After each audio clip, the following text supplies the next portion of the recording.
क्या आप गोल based investing करते हैं? क्या आपने अपने इन्वेस्टमेंट को अपने शॉर्ट टर्म, मीडियम टर्म और लॉन्ग टर्म गोल से लिंक किया है? Let's understand goal based investing.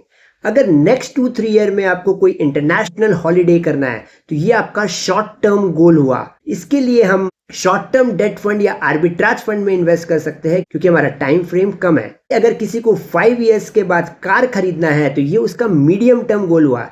इसके लिए हम अपने रिस्क एपेटाइट के हिसाब से हाइब्रिड फंड में इन्वेस्ट कर सकते हैं जो कॉम्बिनेशन ऑफ इक्विटी, डेट और अदर एसेट क्लास में इन्वेस्ट करता है। और वैसे अगर किसी को 10, 15, 20 साल बाद के लिए अपने चाइल्ड्स हायर एजुकेशन या रिटायरमेंट के लिए सेव करना है तो ये हमारा लॉन्ग टर्म गोल हुआ। इसमें हम हायर इक्विटी एक्सपोजर ले सकते हैं on the basis of your time frame and risk appetite. आज इंडिया में एसआईपी कल्चर बहुत तेजी से बढ़ रहा है, पर जनरली ऐसा देखा गया है कि लोग अपने एसआईपी को अपने गोल से लिंक नहीं करते हैं। जनरली लोग रैंडमली अनप्लान्ड वे में बेस्ट परफॉर्मिंग फंड को चेस करते हैं और फिर जब मार्केट में वोलेटिलिटी आता है, करेक्शन आता है या नेगेटिव न्यूज आता है तो लोग पैनिक करके क्विट कर जाते हैं। बट अगर आप गोल बेस्ड इन्वेस्टिंग करते हो तो ये आपके अंदर एक डिसिप्लिन अप्रोच टू इन्वेस्टिंग लाता है। ये हमें हेल्प करता है कि हम कोई इम्पल्सिव या इमोशनल इन्वेस्टमेंट डिसीजन नहीं ले।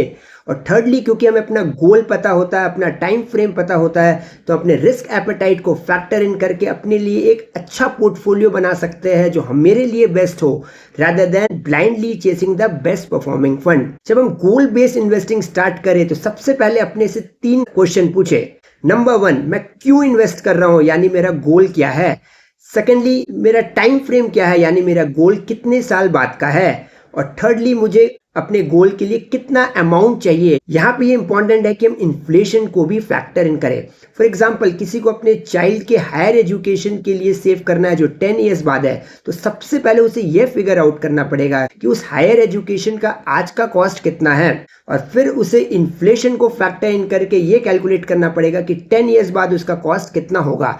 फॉर एग्जाम्पल, एमबीए का हायर एजुकेशन का कॉस्ट से आज 25 लाख रुपया है, तो आज से 10 साल बाद एट 7% इन्फ्लेशन वो रफली 50 लाख हो जाएगा।